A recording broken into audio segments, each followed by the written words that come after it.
Hi, I'm John Simpson from Hubbard One.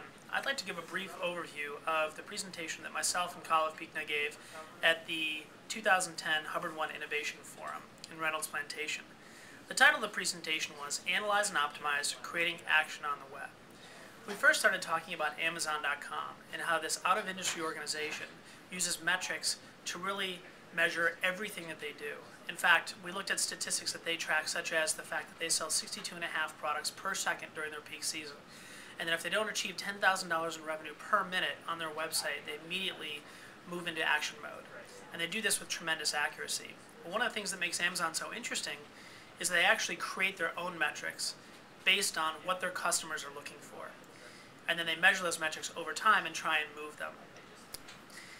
What we talked about with our audience as it related to law firm websites was to stop thinking about the website as simply solo pages on the site, but rather think about the workflow that your audience is going to go through to accomplish their objectives. So for example, their objective might be to research a topic or validate an attorney's experience on the web.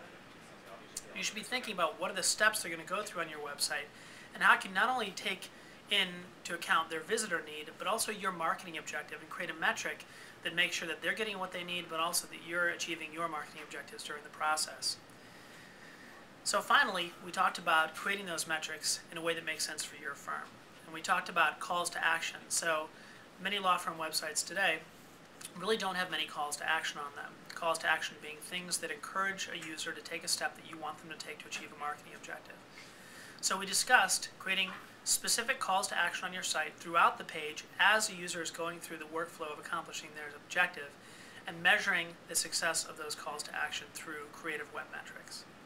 That's a brief overview of our presentation. If you'd like to learn more, please go to our website.